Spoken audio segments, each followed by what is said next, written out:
दोस्तों ये हमारे पास में लगे प्लांट जो KYB कॉन्वेट का 1M क्यूब का प्लांट है, उसमें ये लगी हुई है ग्रीसिंग मशीन। ऑटोमेटिक है ये मशीन। तो इसमें प्रॉब्लम आ गई है, इसमें डिस्प्ले में अभी कुछ भी नहीं आ रहा है। तो अभी हम इसका एक यहाँ पे एक कवर जो लगा हुआ है बैक साइड में, उसको खोल के देखते हैं। सिकोमा कंपनी का है ये ग्रीसिंग मशीन। तो यहाँ पे हम देखते हैं, यहाँ पे कोई तार वार तो हमें कटा हुआ नज़र नहीं आ रहा है, और इसमें कनेक्टर लगा हुआ है, सब तार सही से जुड़े हुए हैं। तो अभी हमें इसमें सप्लाई देखनी पड़ेगी, सप्लाई कहाँ से आती है। तो ये मिक्सचर जो होता है, मिक्सचर के 4 सिरे जो होते हैं साइड वाले, उसमें ग्रीसिंग करने का काम करती है ये ऑटोमेटिक। तो इसका कुछ ऐसा रोल रहता है कि जैसे कुछ चक्कर तक ये ग्रीस करती रहती है, फिर कुछ मिनट के लिए रेस्ट करके फिर बाद में फिर यहाँ पे ग्रीस करना शुरू कर देती है। तो इस तरह टाइमर के हिसाब से ये काम करती है। तो ये प्रोग्राम ऐसा रहता है, जैसा इसमें 30 चक्कर या 28 चक्कर तक ये घूमने पर उसको ग्रीस देती है, उसके बाद में फिर ये कुछ देर रुकती है, फिर ग्रीसिंग करती है। तो अभी हम देखते हैं इसमें एक पावर सप्लाई, पास में ही इसके एक बॉक्स लगा हुआ है, इसमें पावर सप्लाई लगी हुई है, और इसमें 220 वोल्ट से 24 वोल्ट DC का प्रोग्राम है। ये वोल्टेज हमें चेक करने पड़ेंगे। ये SMPS यहाँ पे लगी हुई है। SMPS का पूरा नाम स्विच मोड पावर सप्लाई होता है। तो यहाँ पे आप देख सकते हैं लाइन न्यूट्रल और 24 वोल्ट इसमें यहाँ पे DC दिखाए हुए हैं। तो अब हमें ये देखना पड़ेगा कि इसमें 220 वोल्टेज पहुँच रहे हैं या नहीं पहुँच रहे हैं, क्योंकि पहले तो हमें सप्लाई की इनपुट ही देखनी पड़ेगी। अगर हम मिक्सचर ऑफ रहते हुए ये सप्लाई चेक करेंगे तो ये हमें नहीं मिलेगी, क्योंकि इसका प्रोग्राम मिक्सचर के साथ में ही है। तो पहले हमें मिक्सचर ऑन कराना है, तब जाके ये सप्लाई हमें मिल पाएगी, नहीं तो यहाँ पे हमें ये सप्लाई कहीं नहीं मिलेगी। तो पहले क्या करना है, पहले हमें मिक्सर ऑन करना है। तो यहाँ से हम मिक्सर, ये प्लांट यहाँ पे इसका प्रोग्राम भी दिखाते हैं, क्योंकि मिक्सर के साथ क्यों चलती है, क्योंकि यहाँ पे जो मिक्सर में कॉन्टैक्टर यूज़ हुए हैं ये उसके NO से होती हुई सप्लाई आती है, तभी जाके ये इस तरह से काम करती है। तो अभी हम पहले मिक्सर ऑन करेंगे। तो यहाँ पे आप देख सकते हैं 2 तो मेन, और ये यहाँ पे 3 स्टार डेल्टा के लिए कॉन्टैक्टर यहाँ पे यूज हुए हैं। तो इन्हीं के NO से होती हुई सप्लाई जाती है पावर सप्लाई तक। वो पावर सप्लाई जो ग्रीसिंग गन में, ग्रीसिंग मशीन में यूज हुई है 24 वोल्ट DC, उसमें 220 वोल्टेज पावर सप्लाई जो जाती है वो इसी प्रोग्राम के थ्रू जाती है। इसी से ही जैसे ही मिक्सर हम ऑन करेंगे तब ये सप्लाई हमें वहाँ पे मिलेगी।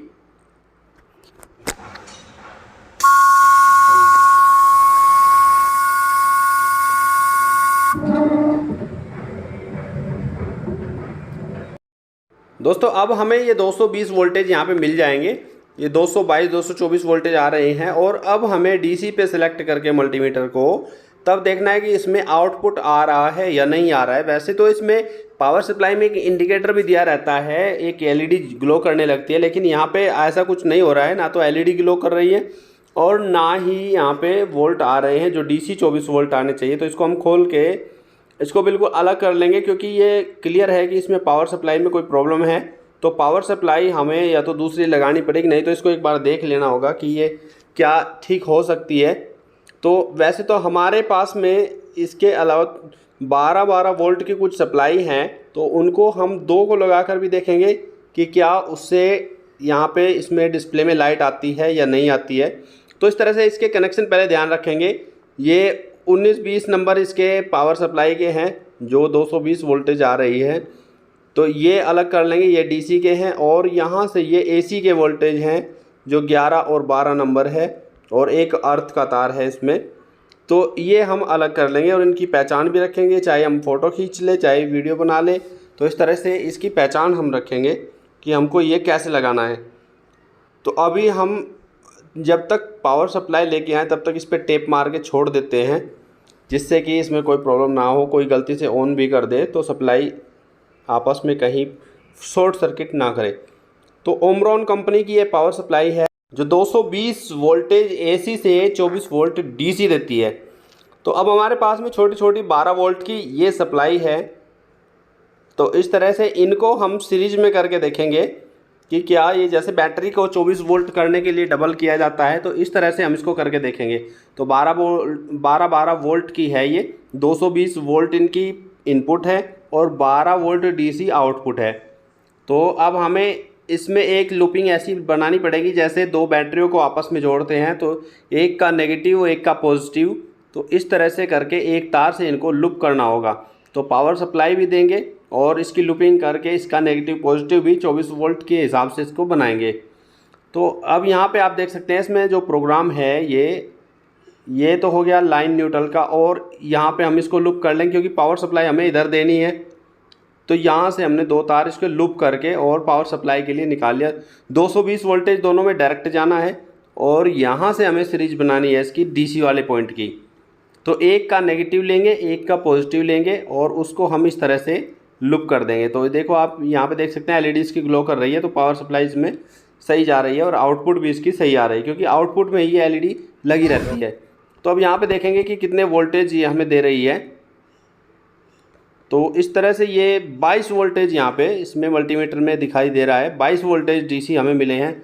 तो प्रोग्राम उसका 24 का है, लेकिन अब इसको लगा कर देखते हैं कि क्या इससे हमारा काम चलेगा, क्योंकि इसमें हम बढ़ा नहीं पाएंगे वोल्टेज को। इसमें कोई ऐसा एडजस्टर नहीं होता है। जो 24 वोल्ट सप्लाई इसमें से निकली हुई है उसमें एडजस्टर भी दिया हुआ है वोल्टेज एडजस्ट करने के लिए पॉजिटिव वाले। तो अब इसको पहले हम यहाँ पे इंस्टॉल कर लेते हैं और इसके कनेक्शन यहाँ पे कर देते हैं। तब देखते हैं कि डिस्प्ले में कुछ लाइट आती है या नहीं आती है। तो दोस्तों इसमें हमने ग्रीस गन का आपको इसका ग्रीसिंग मशीन का प्रोग्राम बताया है कि ये कुछ चक्कर तक ग्रीस देती है और फिर लगभग 8 से 10 मिनट जो प्रोग्राम इसके टाइमर में सेट है उस तक ये रुकी रहती है। उसके बाद फिर से ग्रीस देना शुरू करती है। इस तरह का इसका प्रोग्राम रहता है और जब मिक्सचर चलता है तभी इसमें पावर सप्लाई आती है, तभी उसका ये प्रोग्राम ऑन रहता है। ऐसा इसका प्रोग्राम रहता है। तो इसमें एक कार्ड भी लगा रहता है, ऑटोमेशन कार्ड। तो अगर हमारा काम इससे नहीं चलता है तो हो सकता है वो ऑटोमेशन कार्ड भी ख़राब निकले, लेकिन अगर चल जाता है तो अच्छी बात है। नहीं तो इसका ये कार्ड बहुत महंगा आता है, जो भी हम आपको आगे वीडियो में दिखाएंगे। वो काफ़ी कॉस्टली है और ये इस डिस्प्ले को खोलने के बाद इसके पीछे वो कार्ड निकलता है जो ऑटोमेशन कार्ड होता है। तो सप्लाई तो इसमें आ रही है, तो यहाँ पे थोड़ा ये ग्लो कर रही है डिस्प्ले, लेकिन अलार्म इसमें पहले दिखाई दे रहा है और एक पंप ऑन का भी दिखाई दे रहा है थोड़ा, लेकिन ये स्टेबल नहीं हो रही है यहाँ पे। तो इसमें अभी हमारी समस्या हल नहीं हुई है। जो फंक्शन इसका दोस्तों सही से वर्क करना चाहिए वो नहीं कर रहा है। तो अभी हम देखते हैं कि इसमें यहाँ पे लगाने पे इसमें कितने वोल्टेज डीसी इसमें करेक्ट जा रहे हैं। तो यहाँ पे भी ये 22 वोल्टेज डीसी जा रहे हैं। तो वोल्टेज तो नहीं घट रहे हैं, जितने ये आउटपुट निकाल रही थी उतने ही वोल्टेज जा रहे हैं। तो अभी 24 वोल्ट की सप्लाई एक और लगा कर देखते हैं। यहाँ पे 24 वोल्ट वाली ही लगा कर देखते हैं कि कहीं ऐसा तो नहीं कि सीरीज होने की वजह से कोई प्रॉब्लम आई हो।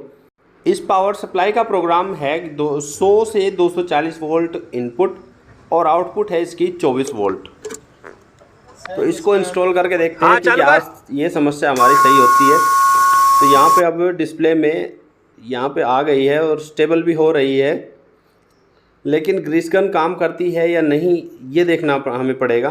तो अभी इसके तीनों इंडिकेटर जो ऊपर के हैं वो एक साथ ब्लिंक कर रहे हैं और इस पर ब्लॉक लिखा हुआ आ रहा है। तो ब्लॉक यानी इसके प्रोग्राम में भी कोई दिक्कत है।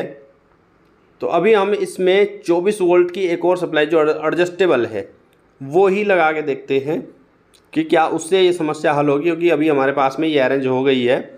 तो इसकी 24 वोल्ट डीसी 5 एम्पियर आउटपुट है, यही हम इसमें लगा के देखते हैं जैसे इसमें पहले लगी हुई थी।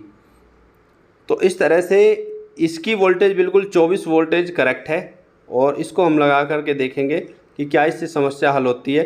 तो इसको हमने इंस्टॉल किया और फिर देखते हैं कि क्या ये ऐसे ही ब्लिंक करते हैं या फिर सही काम करते हैं। तो इंस्टॉल ये हो गई है, तार सारे हमने इसके जोड़ दिए हैं दोस्तों। तो अभी भी कंडीशन तो वही है, लेकिन अब हम इसको ग्रीस वाला पाइप इसको खोल के देखते हैं कि ये कितनी देर में ब्लॉक करके दिखाता है उसको, क्योंकि ब्लॉक होने के बाद में फिर ये बंद हो जाता है। ये इसका ऑटोमेशन कार्ड है, हमने डिस्प्ले इसकी खोल ली है यहाँ पे। तो इसमें ये कार्ड बहुत महंगा आता है, तो कंपनी इसको कहती है कि कम से कम ये 19,000 रुपये का कार्ड है, इतना महंगा ये बताते हैं। तो ये सिकोमा कंपनी का है और वहीं से ही ये मिलेगा, ये बाहर में दोस्तों मिलता भी नहीं है। तो ये भी एक बड़ी प्रॉब्लम है और इसकी सेटिंग भी हमें, इसकी पूरी प्रॉपर सेटिंग हमें इसके बारे में अभी नहीं पता है। तो हम सिर्फ इसका ग्रीस वाला पाइप खोल के देखते हैं कि क्या पाइप में से ग्रीस ये आता है, और आता है तो कितनी देर आता है। अगर नहीं आता है तो फिर तो हमें इसके इंजीनियर को ही बुलाना पड़ेगा। तो इस तरह से ये ब्लैक वाला जो पाइप है इससे ग्रीस आना चाहिए, क्योंकि पंप जब ग्रीसिंग करेगा तो यहाँ से ग्रीस आएगा। तो अभी ये कुछ देर तक तो आ रहा है, लेकिन हम इसके होल पे हाथ रख के यहाँ पे तब देखेंगे कि क्या ये प्रेशर देता है या नहीं देता है, क्योंकि प्रेशर देगा तभी ग्रीस वहाँ तक पहुँचेगा, नहीं तो नहीं पहुँच पाएगा। तो अभी हम यहाँ पे हाथ रख के देखते हैं कि क्या इसे हाथ रखने से ऐसे ब्लॉक बताएगा या नहीं। तो दोस्तों अभी ये यहाँ पे इसने प्रेशर में आके ब्लॉक बता दिया है, तो इसमें कुछ ना कुछ प्रॉब्लम है यहाँ पे पंप में दोस्तों, जो अभी सॉल्व नहीं हो रही है। तो डिस्प्ले में सप्लाई आने के लिए पावर सप्लाई को लगाना बहुत ज़रूरी था, तो पावर सप्लाई अगर नहीं आएगी तो यहाँ तक लाइट नहीं पहुँचेगी। तो दोस्तों अब इस कंपनी के सर्विस इंजीनियर जब इसको करेंगे तो उसकी वीडियो हम आपको ज़रूर दिखाएंगे। आज के लिए इतना ही, धन्यवाद।